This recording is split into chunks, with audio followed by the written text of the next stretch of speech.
fix your collar. Let's Thanks. do it. Today is Friday the 2nd. Good to see you. You too. We're going to whip through this. Gosh, we're not going to get sunburned this weekend, I don't think. Don't think so. Maybe windburned. Three big meetings next week, 2 city council in Forest and Beach. Yep. Monday, Tuesday lineup, a lot of things, a lot of important business. Please come out and share your thoughts.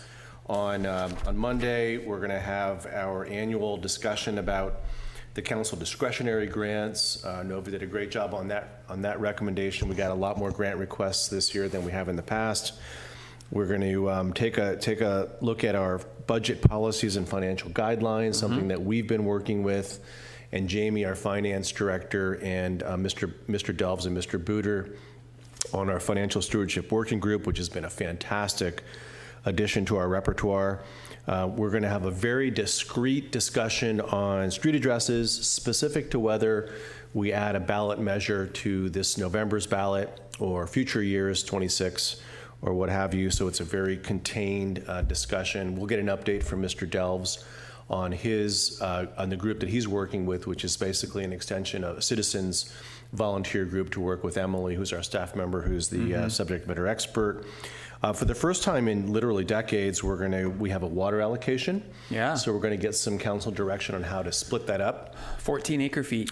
It's a lot of water, yeah. I mean, since we haven't had any since 1995, a new allocation. So how do we divide that up? Commercial, residential, affordable housing, city reserve, municipal projects, those kinds of things.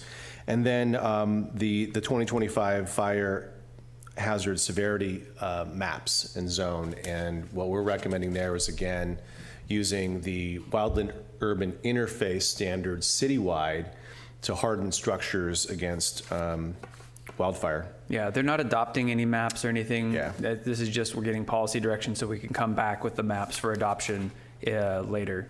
And that's been our posture. I mean, trying to get the council direction on heady topics prior to coming back and then coming back for a decision. So having a discussion. So please, again, come share your thoughts. I know it's going to be a lot of reading for the weekend. I think the first packet's 340 pages or something. So anyway, a lot of things.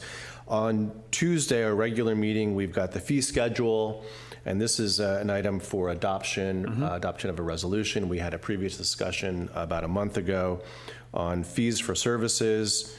And we're going to pitch the budget. So again, this is our introduction to the budget. We just put the finishing touches on it this week. And so we'll make a presentation on the budget.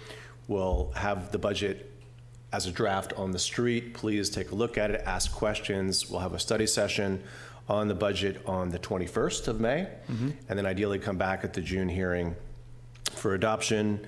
We have an award of contract for our objective design and development standards, ODDS, and we have a great consultant who's done ODDS for other jurisdictions. Yep. And this is something that we've been working on for some time. We just didn't get a lot of applicants who have experience in developing the this. original RFP was released in December and then extended twice.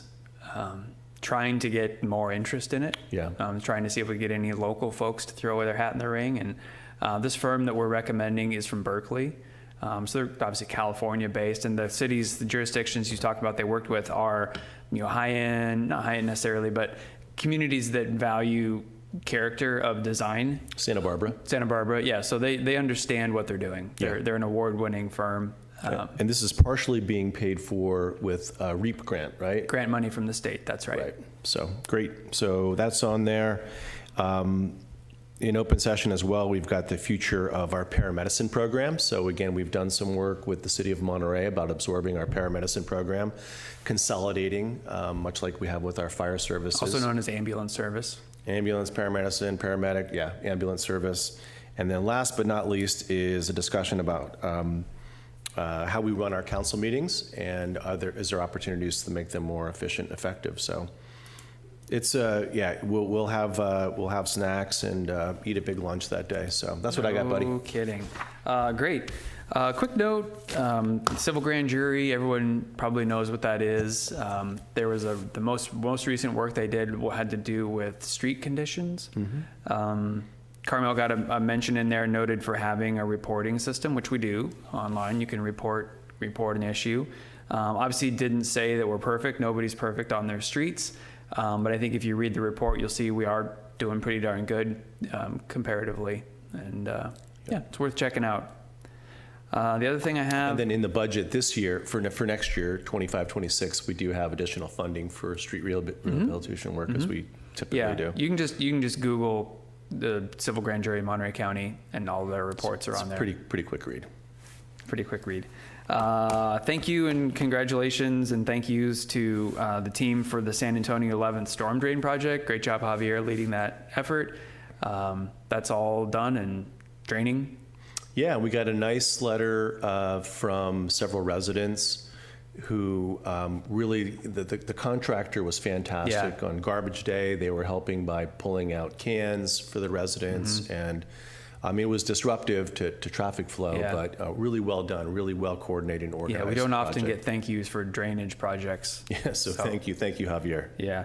Last but not least, just to give everyone a heads up, next week, our wireless ordinance that was adopted about a year ago is finally going to be on the agenda for the California Coastal Commission, May 8th, up in Half Moon Bay. I'll be driving up there for the item. All intents and purposes, it's looking pretty good. It's worth noting that the California Coastal Commission staff is recommending our ordinance for adoption as is. In fact, they even note in the staff report that it's one of the most protective ordinances they've seen for local and coastal resources. So we feel pretty good about that while being in full compliance with FCC law regulating wireless facilities. Right. Yeah, so we're really excited to close the loop on that. Once the Coastal Commission takes action, that's final. Yep. Great work. You wrote that ordinance. Well done, you. It was a team effort with me and our wireless attorney, Gail Karish, who was excellent to work with. Yeah. And of course, the community. This represented a large effort working with the community group as well. You know, Tasha Witt, Christy Hollenbeck, Bob Kavner, and even at the time she wasn't a council member, but Alessandra Jamoff. Yep. Well done. Yep. It was a good collaborative effort. So, all right, let's That's get what I back got. to work. Okay, back to work. Take good care. Take good care.